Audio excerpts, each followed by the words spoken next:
Gents, I just want to pause the episode for a moment to let you know about the Strong Men of Value Academy. You will have heard me refer to it a number of times, and I want to bring more attention to it. So this isn't just a program, it's a life-changing environment and community of men who are focused on personal and professional growth. We're looking at areas of relationships, wealth, and health, things to help you thrive and maximize your life. Imagine having bi-monthly one-on-one coaching sessions with myself, weekly group coaching calls, and an incredible brotherhood of high achievers by your side. Now we're diving into resilience, leadership, and holistic growth to not just succeed in your career, but to thrive in your health and your relationships. Your journey to greatness, it starts here. So join the movement and you can apply for the Strong Men of Value Academy. You can head to themanthatcanproject.com to find out more. The Man That Can Project podcast, a podcast empowering career-driven men to live more fulfilling lives. We are here to challenge your beliefs, redefine success, and talk about the important stuff in a relatable way. Don't forget to subscribe and leave a review. My name's Lachlan Stuart. Let's get into it. Welcome to episode 515 of the Man That Can Project podcast. My name's Lachlan Stuart. And as always, we're bringing you another unique and incredible guest, one that I've had the privilege of working with and been inspired by on a very, very regular basis. For those who are watching on YouTube, I've got his book right here. And for those who are following along on Instagram, you will see that we're giving away 3 signed copies of this book. Now, I read this book 6 months ago.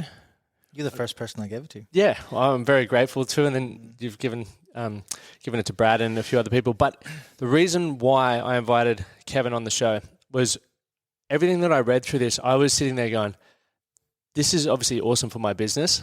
However, so many of the questions that you ask, and I think questions are what help us get more of what we want out of our life and help us understand more of who we are. The questions that you were asking, I was like, I can put this into my own personal life, from relationships to health to my purpose, all things that a lot of people who listen to this show are looking to improve upon. And I was like, let's just pull some of these chapters apart and see what happens. Now, Kev, you've got a wealth of experience, been in the industry for 30 odd years. Yep. For people who want to go check out his Instagram, all the links will be in the show notes at the end. But definitely go do that. There's some brilliant YouTube videos as well on branding and brand principles and marketing and just everything. But I am very honored to have you here today, and I look forward to diving into a few of these chapters. Now, some ones that we're going to cover, but don't hold us too accountable if we don't get there, if we go off on a segue. But design is deliberate. That can transfer into designing your life as deliberate. Yep. Brand principles in action. Now, we've got 5 brand principles here that we'll play with. 6 deceptively difficult questions. Now, I want to get these questions out to you, and I hope that you write them out throughout the show and use them in your own life. And some of them are very confronting. Yep. And we'll dive into that in a moment. But I do want to start with who the book's dedicated to. It's beautiful. I did have the page folded, but now I've lost it. Here we go. No, there we go. There's also a little note to me in the front, but I won't read that for everyone. So, my son, who helps me see the world through the curiosity of a child, who challenges and teaches me every day, who reminds me to keep things simple and to follow my heart, and who is forever showing me the importance of a brighter future. Ilian. Man, how does it feel having all the intellectual knowledge that you have amassed over the years into one well-written book? Relieved. Yeah, would be a...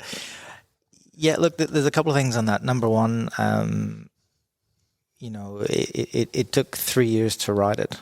I'd been kicking around these 15 brand principles for since 2003.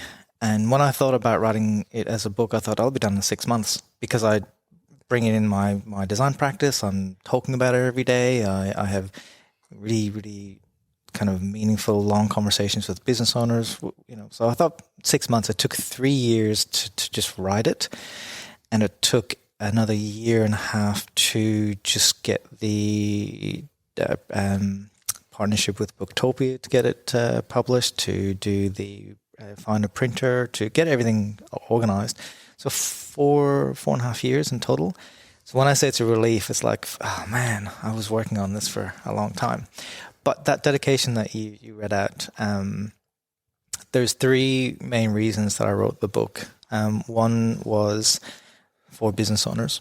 I'm surprised and thrilled that it has resonated with the design community and designers, but I wrote it for business owners because I thought I've had the benefit of, like many others, 30 years of having conversations with business owners. So what have I learned? What are the patterns that I could then just hopefully translate over to business owners to help them?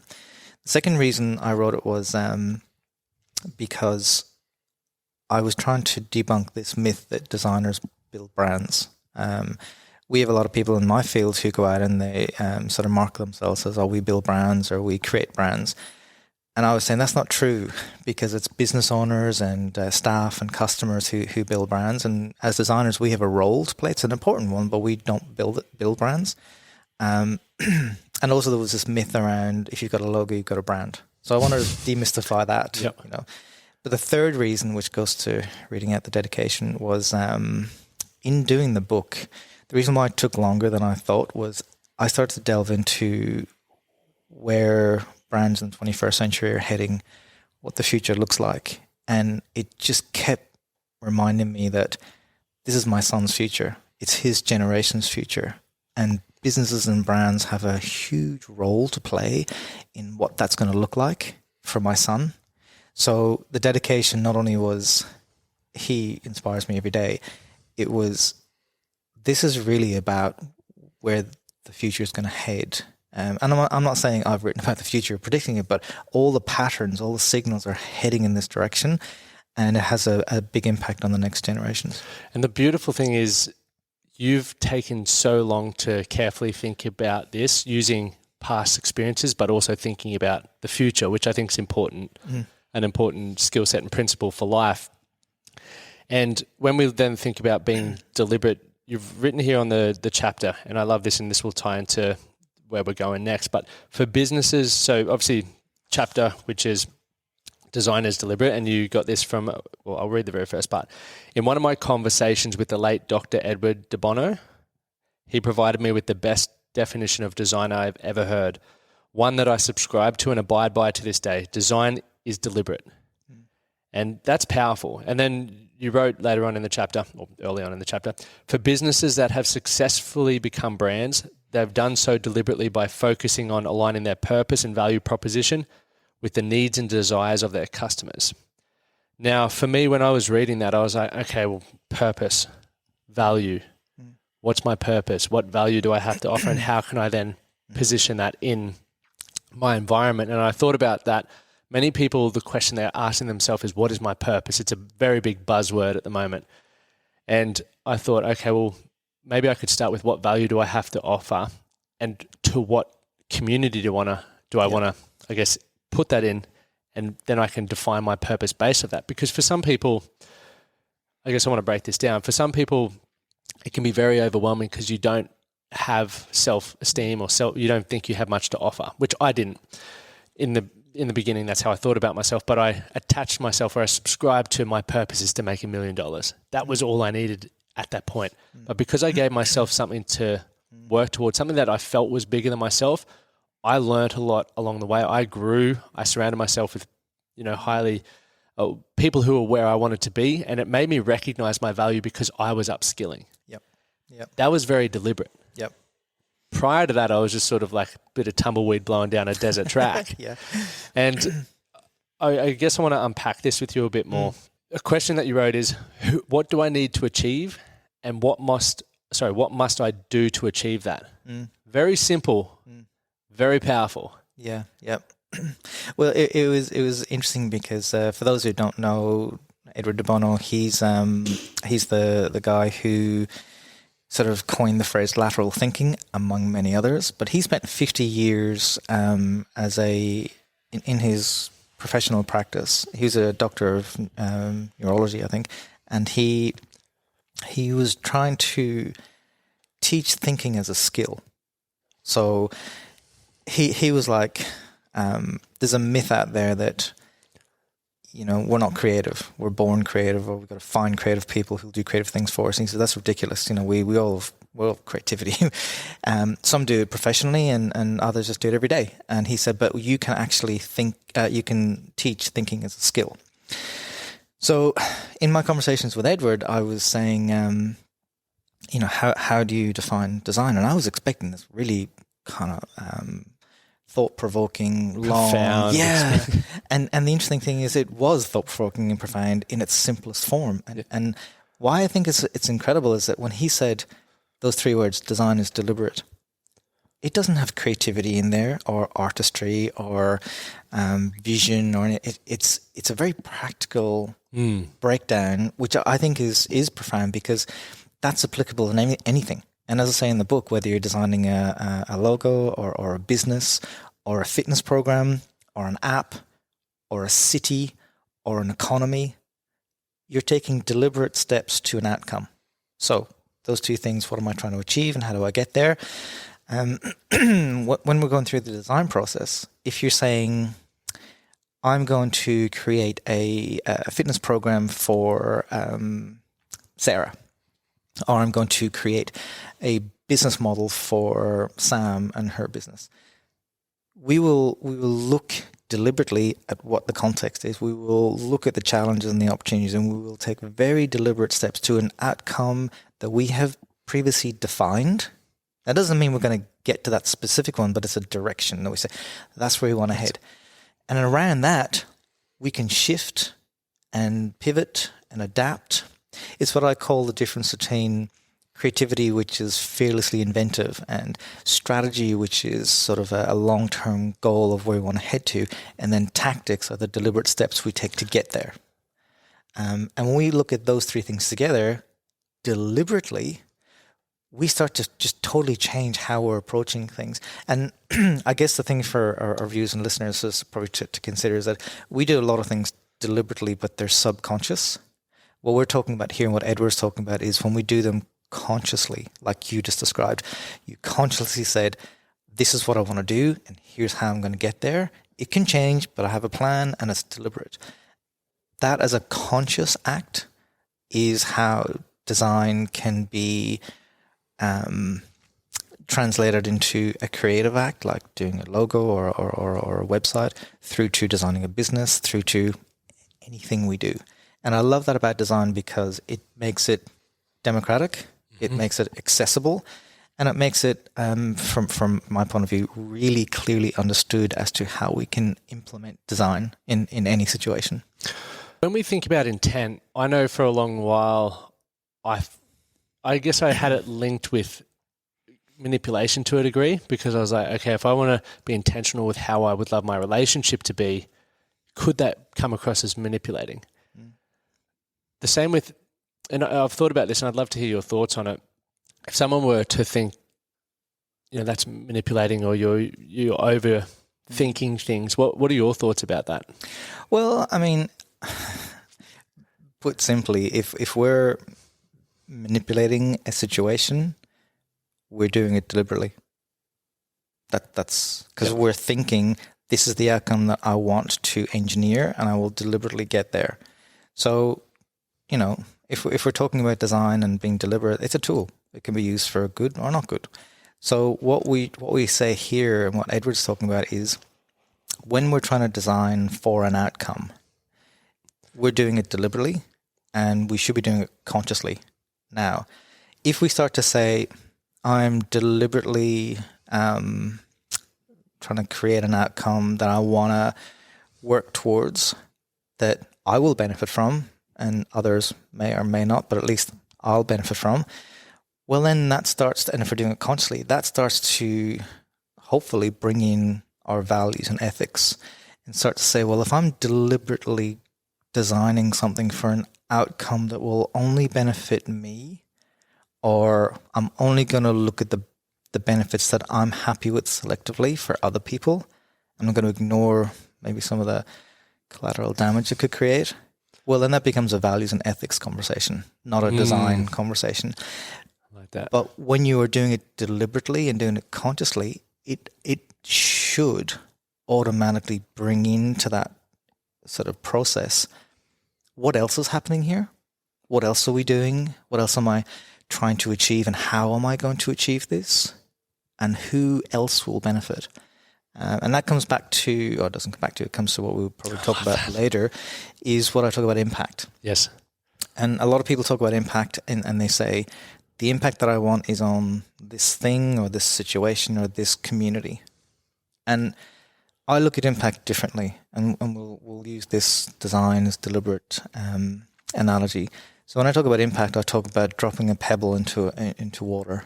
And the immediate impact, that first ripple, is who we intended to. So let's say it was, in your analogy, what I wanted to get out of this, yes. and there's my impact. Wow, cool.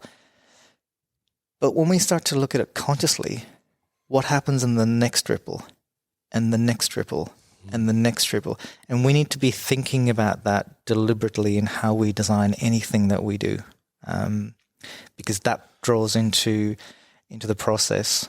What is the impact of the outcome that I'm seeking for myself, and who else may benefit or not? Yeah. It gets a bit deep, but I think it's awesome to talk about. And this is why I really, really encourage everyone who's listening to read this book, and not just because I've been telling people to read it before we've had this conversation, because it breaks all of these things that I believe, or I've been thinking about a lot, and you've just given me more questions to ponder, so to speak. But that metaphor you gave, where it's the pebble in the water, and then the ripple effect of what does X or how does X impact Y, for example? Yeah.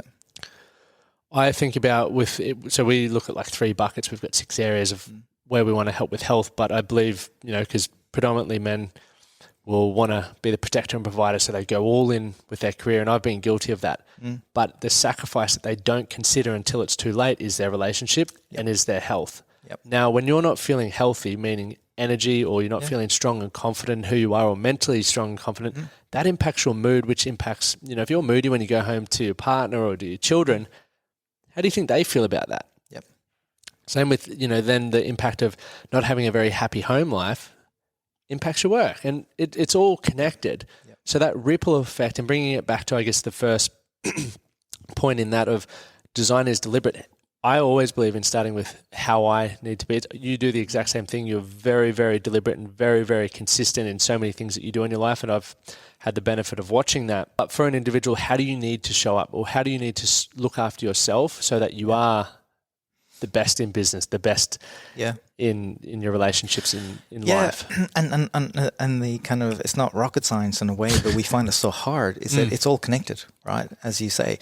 And I think that for me, it's taken me a while to, and there's a specific kind of way that I got here, and I'll talk about it.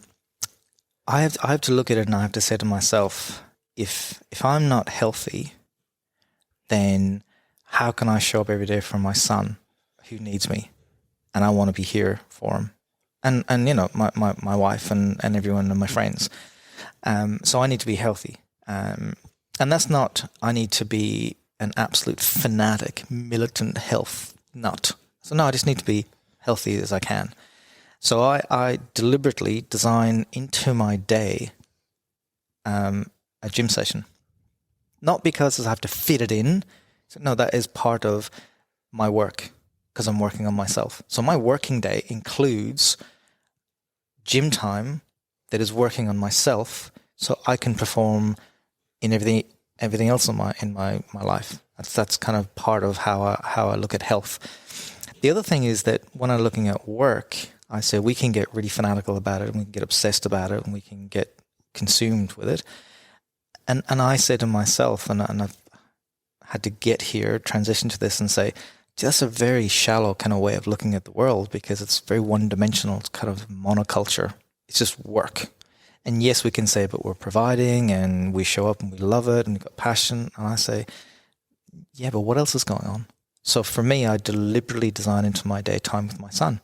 I do all the pickups, I do all the drop-offs, I go to all of the after-school kind of events and things, because I want to be there for my son, and I want to be there to see him grow up and to be his biggest cheerleader.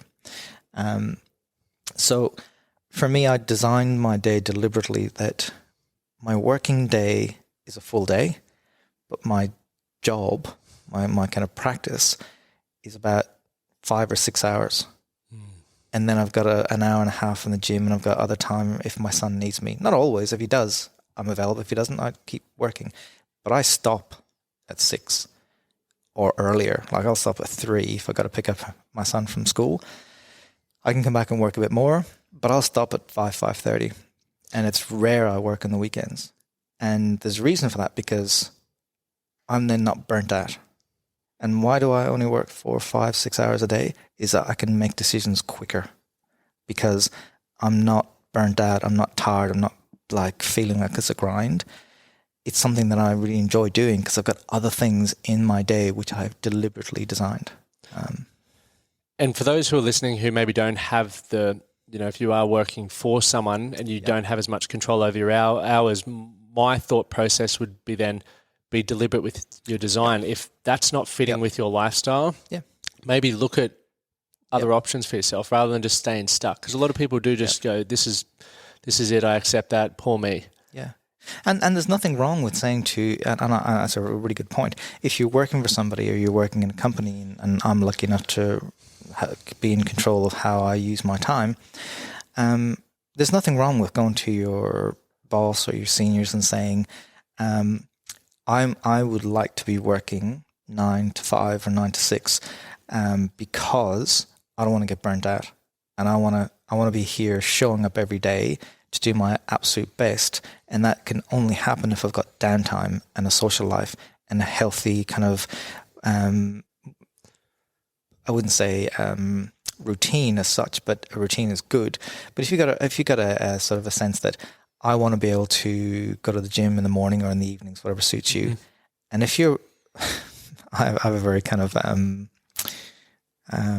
specific view on this. If you're working in a company and your boss is saying, you need to be here at 8, you need to leave at 8, my advice would be look for another job. It's funny, Gardy, who I had on the podcast on Saturday, said the exact same thing. Yeah. Because for his employees, he's a bit more flexible. He's like, Johnny, for example, wants to do his school drop-offs and pickups, so that's how he does things. And I'm accommodating with that because I know if he's being fulfilled in that way, he's going to perform better in the workplace, which is important. Yeah.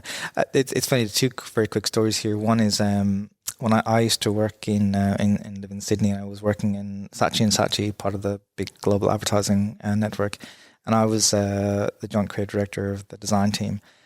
And we had a policy. You know what work you have to do? This is pre-COVID. This is in the early 2000s. You know what work you have to do? Come in whenever you want, leave whenever you want, as long as you get the work done. And if you need help, put your hand up. That was our policy. Very simple. That was policy. Guess what happened? Everyone showed up at 9 and left at 6. Because they said, I want to be around everyone and want to put my hand up. I want to be with you and talk to you directly. And okay, post-COVID, that can happen remotely now. But the interesting thing that we found, that I saw, was that when this is back to deliberate design, you can't design culture, but you can design the circumstances for a culture to thrive. And we designed a sort of the context for people to be as free with their time as they wanted to, with a work ethic was get the work done, and with the support that we're here if you need us. And they showed up on a regular day work. They weren't saying, "Oh, come in at 12 and leave at 3." Great. No, they were in, and we all enjoyed it. The second thing is, when I left Saatchi's, I was doing an identity for a recruitment agency in Dublin. This is when we were living in the top end of Western Australia in East Kimberley. And they were going the traditional route of how do you promote a recruitment company? We have the best jobs, we have the best listings, and blah, blah, blah. And it struck me, I went, you know what? Your positioning, your whole message should be 2 words. The company was called Prosperity, so that kind of gave a sense of we want everyone to prosper. But I said, your positioning, your whole mindset, your whole attitude should be 2 words. Happiness works. So when people are happy, they're going to work. When people leave a job, They're either unhappy or circumstances mean they have to leave, but they might be really upset that they have to leave because I love it here. When people are happy and they're working, the company is more productive. The employer has more productive staff. So this sort of old school 20th century dictatorship ruling of a company, I'm the boss, you're you work for me, you do as I say. No, that's gone. Because when people are really happy, it just explodes in productivity. So that's kind of what underpins the book. Because for listeners and viewers, there are no real answers in the book because it is more about a mindset and an approach. And that mindset and approach can be applied in something as simple as 2 words for an organization. They ended up having those 2 words embedded in their DNA. Happiness works. They used to say, Mondays we love, and they would get CEOs of organizations and companies in every week on kind of a podcast sort of style and talk about how happiness is embedded in their company and how productive it can, what the value of that is. So they embrace those 2 words because, as you say, if you're in a company that they are pushing you to work ridiculous hours and not paying you perhaps, or you're just getting burnt out or hating it, maybe it's time to look somewhere else. That's why I try to instill in our members within our community to do it for today, do something today to tomorrow. Be better for tomorrow. Yeah. Because it might be that daily deposit in your relationship today because, so many people, an example could be their wife's just walked out on them. They'll go, Lachlan, I need help with this. How do I get it back? I'm like, okay, we'll talk about it. But chances are it's been happening for the last X amount of years because you haven't been invested in it. Yeah. You become complacent. And I think when you think about the overall intent and what we're all here to do, we're very fortunate. We love what we do from a career standpoint. We're also both very aware of how much time our relationships need and what we want to give and receive in that situation. Same with health, give and receive. And I know that I'm doing that now. I do love feeling fit and confident. I love crushing some weight every now and then or running 5Ks. But I'm also thinking about how things are going to be when I'm 80. Career probably won't be the focus, but my relationships will be, my health to look after grandkids or to be able to have awesome adventures. And that starts with that design point. And one other thing in that chapter that I quickly want to touch on as well was a question. This never read anything like this or thought about this because I've just been like, I'll wait for someone else to do it. How do I need to think to produce something that is not yet here? Yeah. That is out of the box. Yeah, and you know what? It's just on what we were talking about earlier about all the things we have to consider and juggle, and it can sound overwhelming, but it goes back to this mindset. It's that I don't need to have all my time, energy in one box, which is work, or in my relationship, my work suffers. We just need to look at it and say balance. It's not rocket science, balance, right? And when it comes to creating something that wasn't there before. That was the other part of my conversation with Edward de Bono because we were talking about creativity and design, and he was saying, well, there's a chapter in the book about 2 types of thinking: analytical thinking and design thinking or creative thinking. Analytical thinking is always looking at what has been there. You're analyzing data, you're analyzing what has been created, you're analyzing the past to this point today. Because it's there. It is in existence. And you can look at it and you can assess it and compare and contrast that. Creativity and design is what can be, what if, what isn't there, what can we create that is new or different. And again, that might sound overwhelming, but when you look at anything in the world that has been redesigned, they usually say, this is what's in existence, we can improve it. That's a redesign. And that wasn't there before because you're improving on what was there.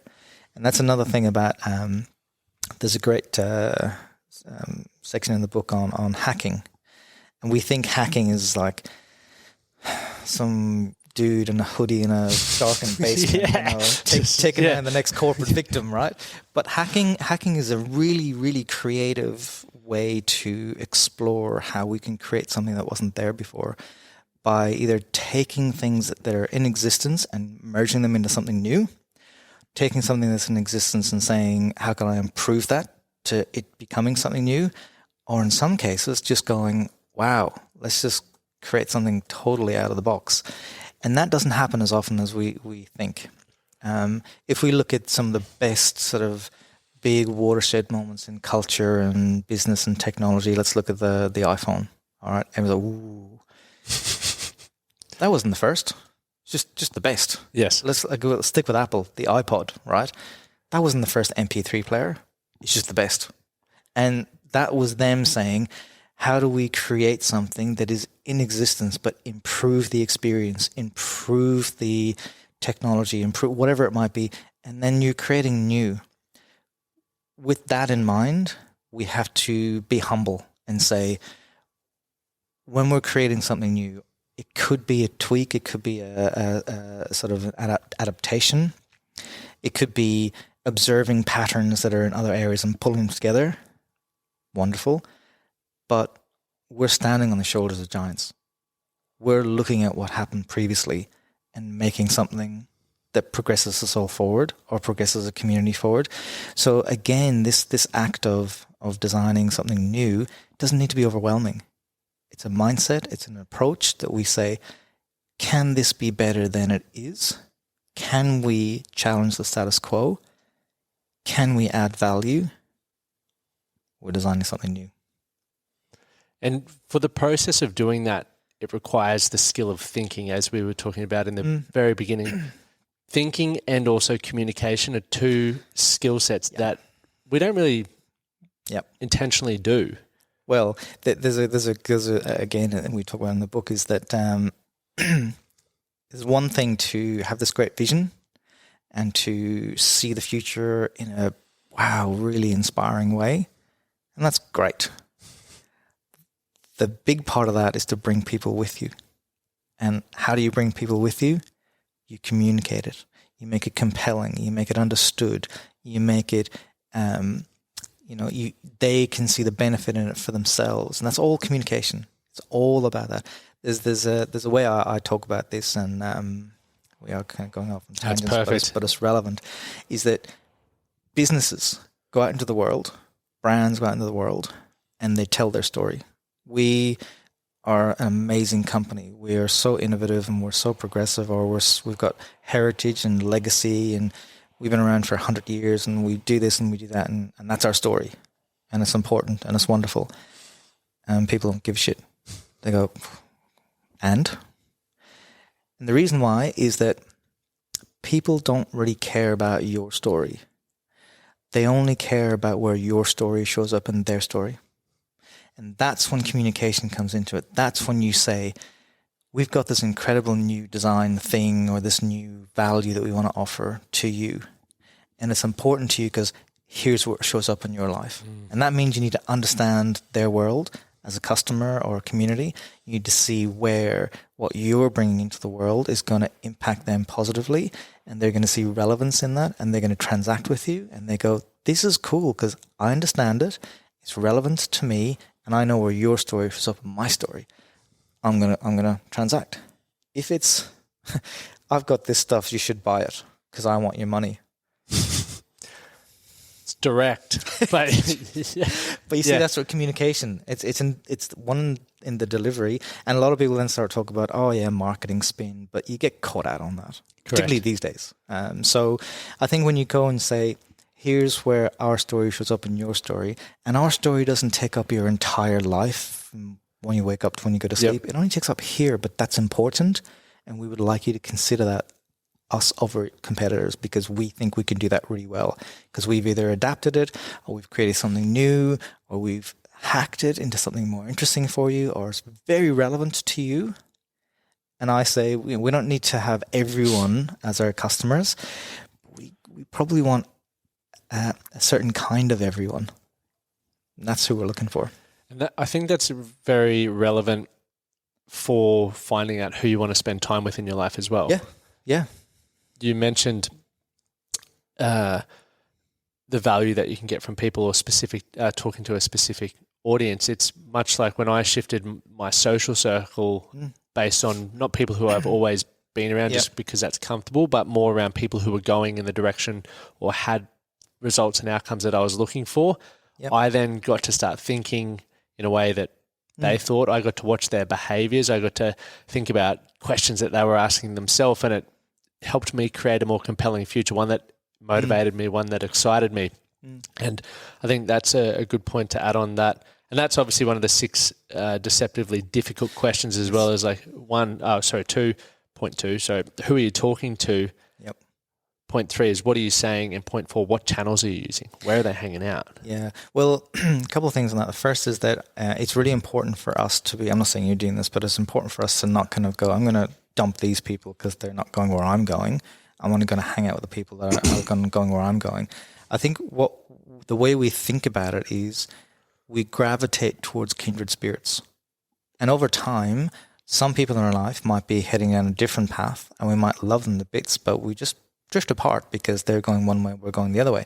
That doesn't mean that we've dropped them or anything. It just means that we gravitate to those kindred spirits. And I think a healthy social network is when not everyone's heading the same direction you are, but there's enough people who keep you grounded and we'll connect with them on common ground, shared values, circumstances, whatever it is. But again, deliberately singling out certain people who you can learn from and adapt towards and say, right now in my life, that's a kindred spirit that I want to gravitate towards a bit more at the moment versus I'm going to get rid of everyone else because they're not in that camp. Well, I put my hand up. I did do that in 2014, 2015. It was the first time I'd been exposed to, I guess, personal development. And I believed I was growing at such a rapid rate. I was so excited by all the things that I was learning and the changes that I was making. I was like, I'm better than everyone. And if you're not on this journey with me, bugger off. And unfortunately, I did cut a lot of people out. And I learned, I think it was around 2016, I was like, man, I don't have any friends anymore. Everyone's gone. Well, the people he had left were acquaintances. Correct. And Jim Rohn said it best where he's like, there will be people that you need to completely disassociate or remove from your life because they only bring... Yeah, they're toxic or they're negative. Correct. Yeah. That's, once again, that can be hard to do because they may have been age-old friends. The second is like the distance, and not because you're better or worse. It's just at the moment you want to prioritize time over here and it's for whatever reason. And then there's the enhancement. Who are the people? And I loved what you said where it shouldn't all be the same kind of people, the same way of thinking, because you do need to be challenged, but you also need a break.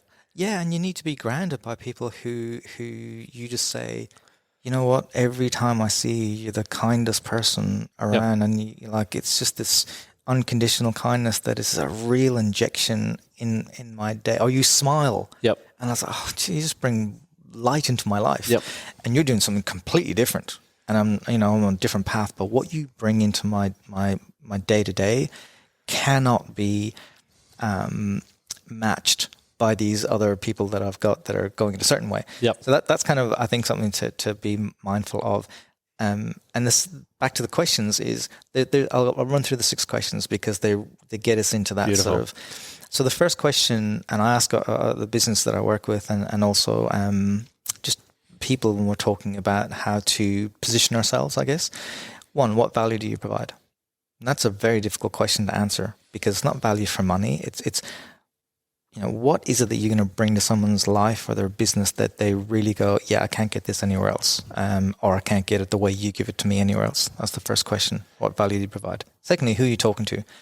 People say everyone because they want to have a wide market. And I say, awesome. So you're speaking to 3-year-olds and 96-year-olds? And they go, of course not. I said, so not everyone. So who are you talking to? Be specific.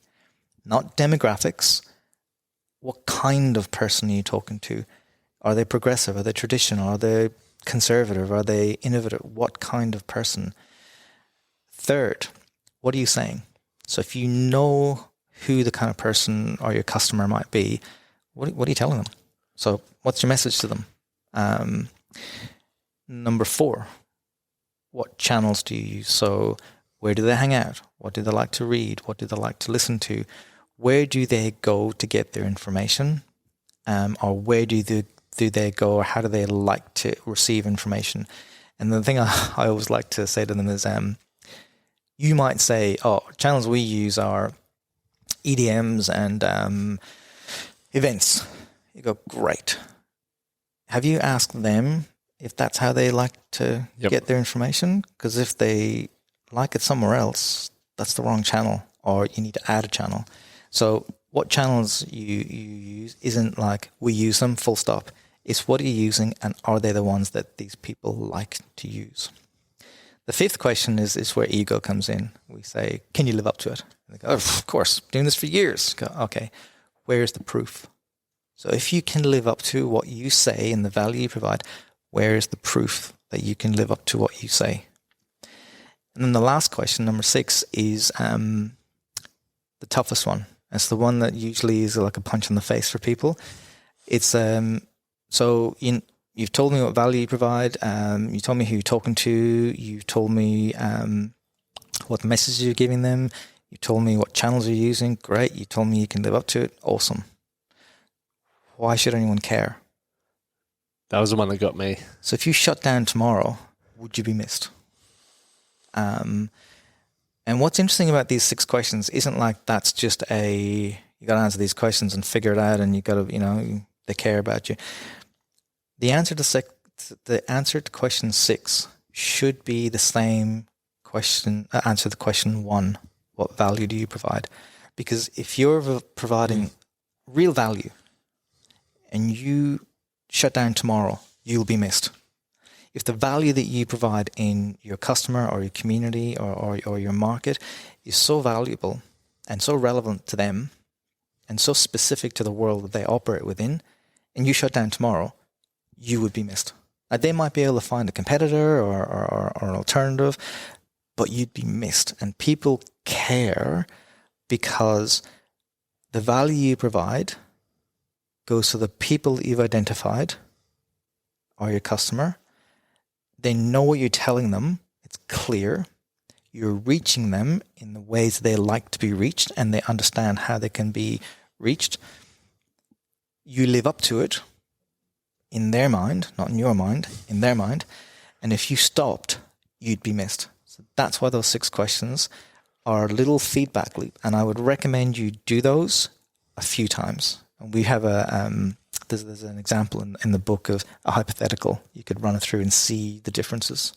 I loved that example. But the question number 1 and 6 took me back to when I mentioned I wanted to earn $1 million. That was now my purpose that I decided on. And I recognized very quickly that I didn't have people in my circle of influence who'd earned that much money. So I was like, how do I even do that? Is that possible? Yep. And when I was like, I need to hang out with millionaires, I then thought about that. What value do I have to provide them?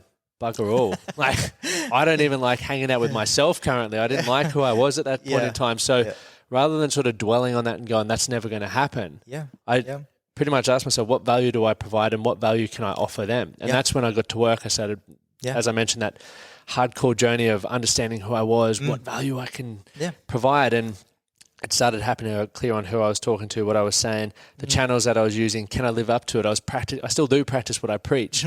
I don't try and be anything else. And we'll talk about this as well, why brand is more than just a logo. It's so much more than that, and ties into anything else. And why should anyone care? For me, that question, when I was reading the book a couple of months ago, I was like, man, that's a tough one. That's deep, because a lot of people, and data shows around mental health issues and challenges like that, a lot of people don't think people care about them. But they don't ever bring it back and circle it back around. It's like they don't feel like they have value. Everyone has value.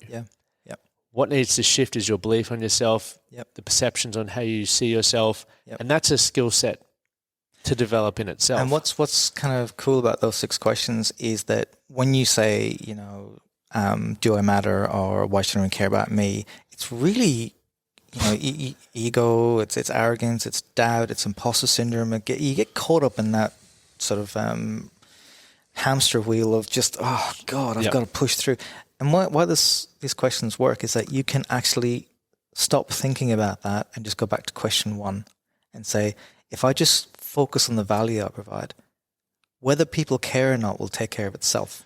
I don't need to be stuck in that. I just need to be over here in the value. If I want to actually just think about how can I show up in people's lives? How can I add value to what they're doing?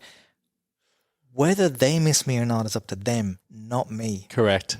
I just have to try to get as much value. So it actually takes that pressure off of having to be, really important, and people have to care and I'll be missed, and needing all the validation. Yeah. It's like, no, just go to question 1. Question 6 will take care of itself.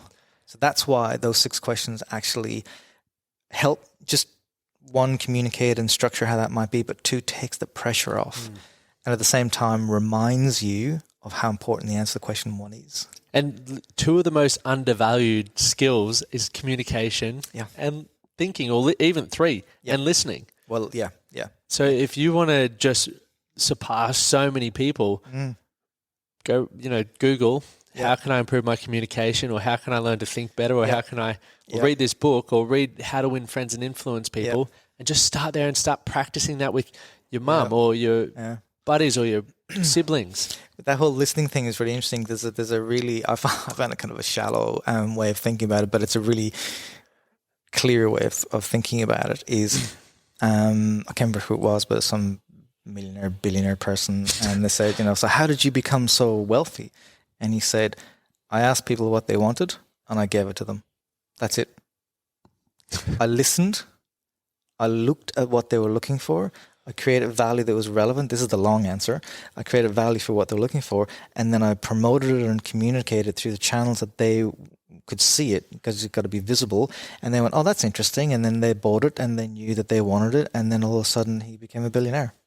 Why do we overcomplicate things? Well, there's another chapter on simplicity in the book. We overcomplicate things because we think that when something's simple, it's lacking. So over time, we add complexity to make it sound more kind of thoughtful, or make it sound more deep. And I think that simplicity is so undervalued, and its importance is, underrated, that we need to sort of go, if this can be really simple, people can grasp it, or they can interact with it. One of the greatest things about the iPhone was not necessarily because it was simple, because another sort of definition of simple is intuitive. So it's intuitive. That is a version of simplicity. So simplicity isn't let's make it simplistic and dumb it down.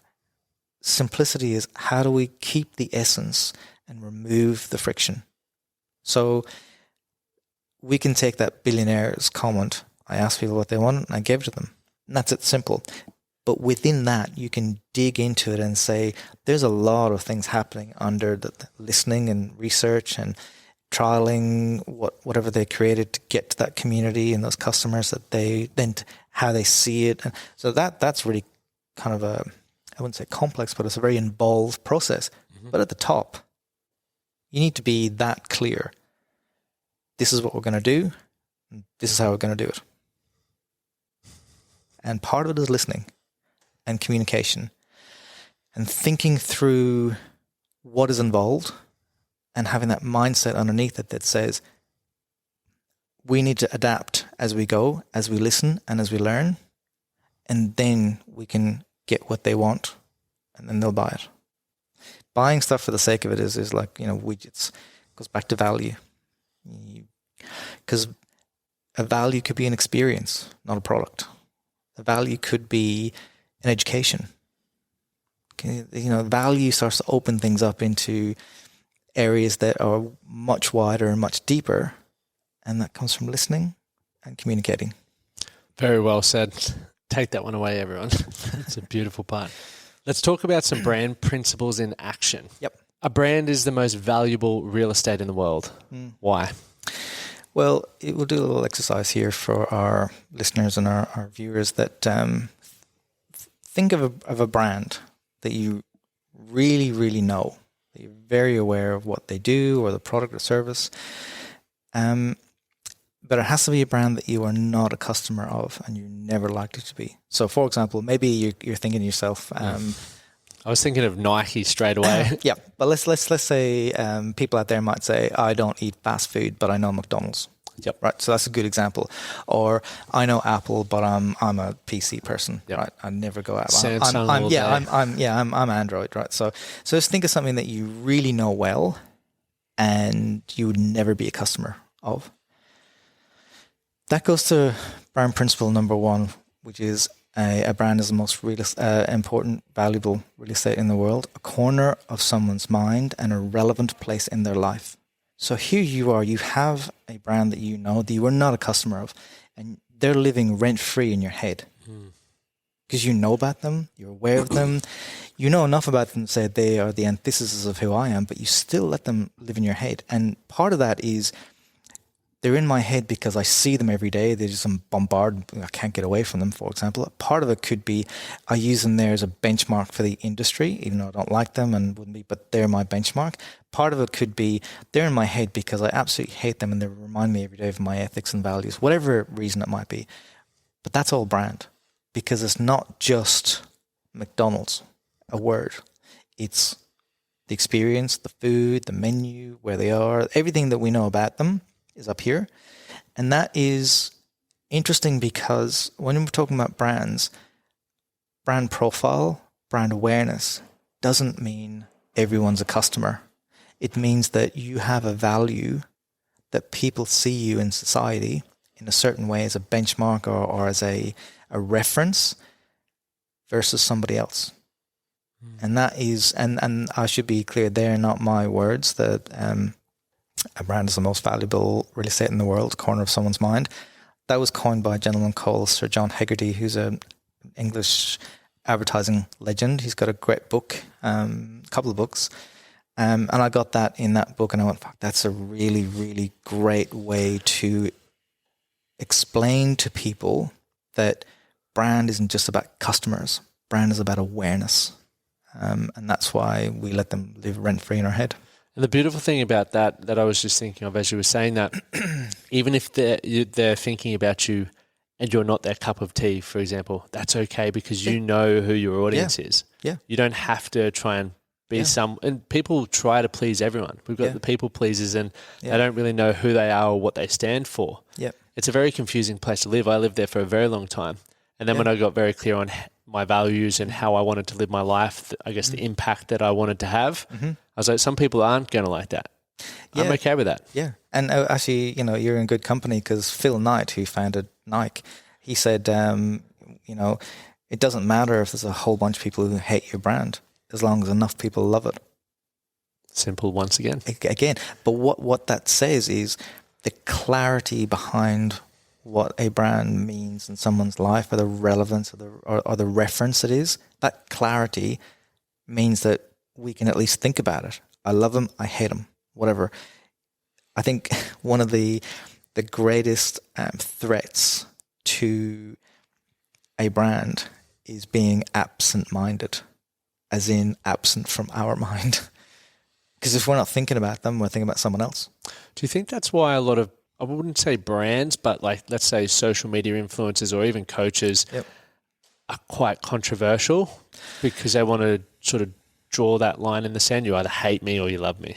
There's a couple of things going on there. I think that we have a culture right now which unfortunately is, if not rewarding, but definitely facilitating trolls and people who are out there who are trying to out controversy each other, and that's a really kind of low base, but it's getting a lot of eyeballs, mainly because of people like yay or I hate you, and but there's a lot of, you don't have to think too much to get involved in that. You can just throw more bloody pickles at the window. I think that's going to be an interesting space to watch over the next sort of few years, because there's a big backlash on that now, and there's some regulation coming in around that too, so that could change. But there's an old saying that all PR is good PR, right? And I think not really. I think that in today's day and age, with a hyper-connective social media, shareable society we live in, it's very easy to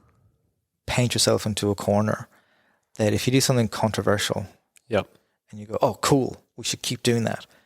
It becomes your brand. Then you can't be not that, because And then just dig deeper, even if you don't like it, because you go, that's my brand now, I've got to do it. And go, no, you have control over this. If you do it deliberately to shift, how would you shift? Go back to that question, number one, what value do you provide? Don't be a troll, unless that's who you are.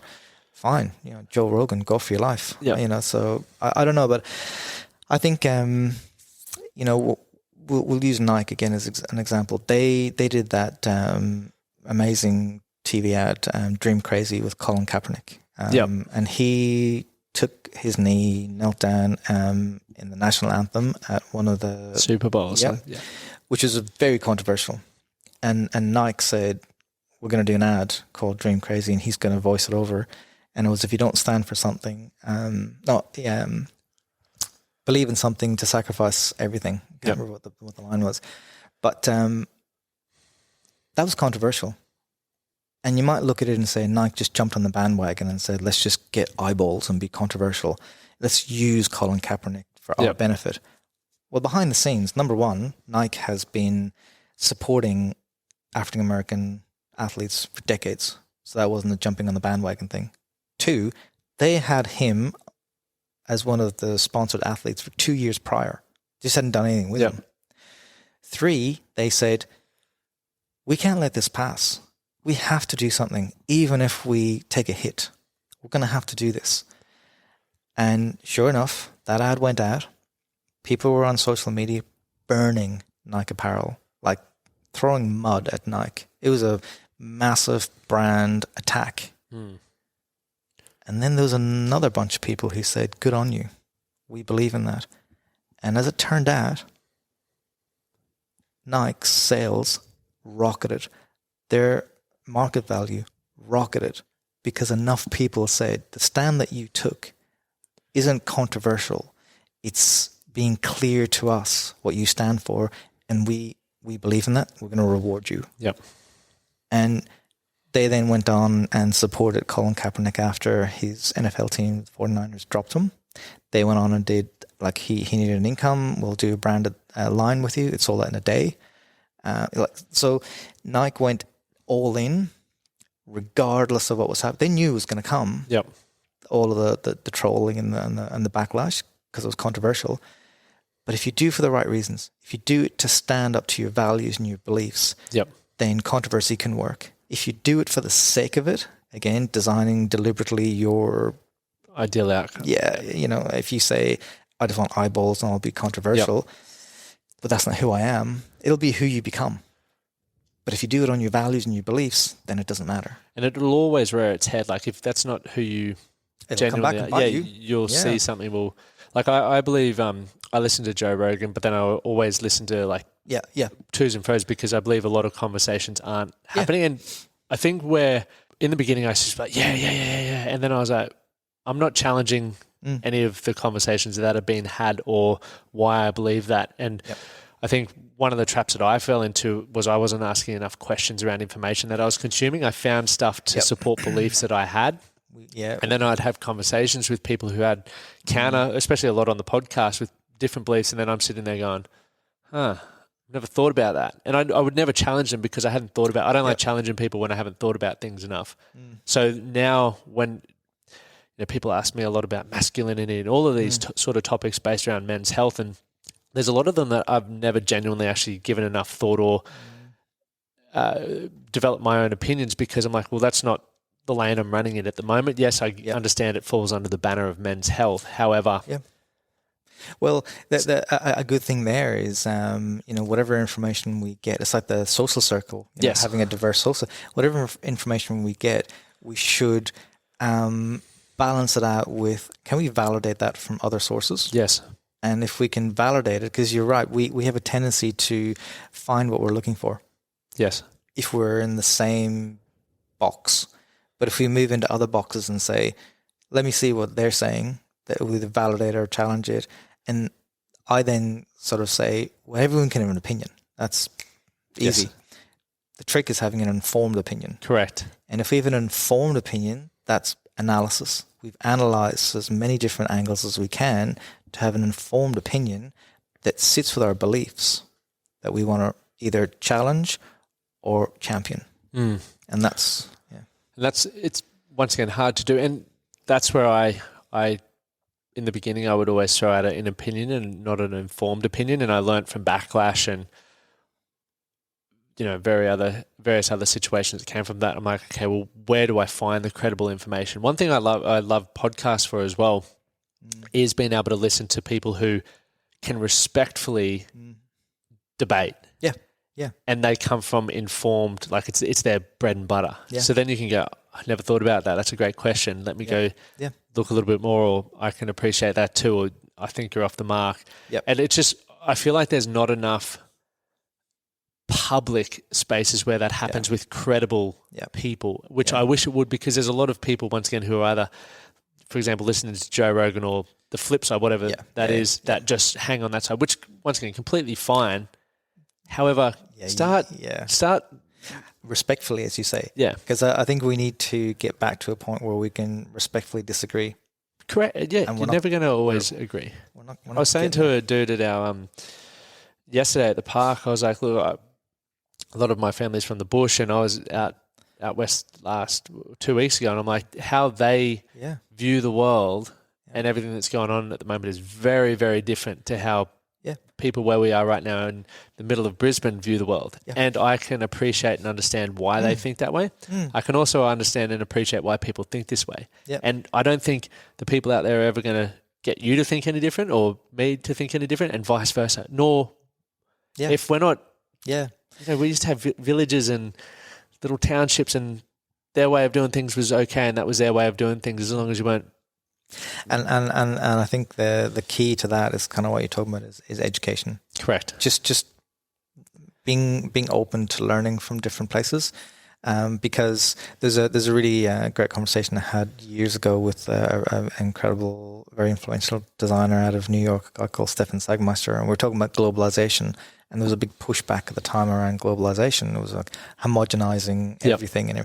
And he said, well, I grew up in a small village I think it was in Austria. And he said, generations before me, girls were getting married at 14, so that had to change. Yep. So there's pros and cons to this sort of smaller villagey style thinking versus the global homogenized sort of thinking. Yes.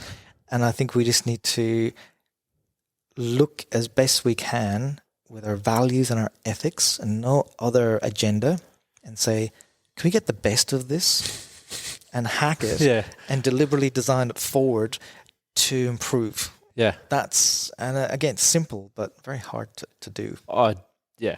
On scale. Yeah, on scale. It's big. Once again, you've got those trolls and you've got everything else being thrown in, and lack of the skills of communication, thinking, listening have not been developed by enough people to be able to. Here's the thing, right? Here's the thing, and for our listeners who might be thinking, we agree, it's so overwhelming, we can't do anything. We can have a view to change the world, and that's hard. And then we can say, well, if we can't change the world, can we change someone else's world? So can we positively impact somebody else's world? And if we can't do that yet, let's just change our own world and build up to it. So this whole idea of it's too hard, I'm just going to check out, I don't have an impact on this. I think we do if we come back to ourselves again and say, how do I want to show up in the world? How do I want to live? How do I want to impact other people? Because that has a knock-on effect. That's contagious. And I always look at it and say, if we want to change the world, well, in the political sort of arena, you say one vote at a time. But in our own world, we say one act at a time. We can change our world. We can change other people's world. And then when you aggregate that might just go up a bit further. So this is the ripple effect again. You change your world, pebble drops. Change someone else's world, the ripple. Change someone in their world, the ripple.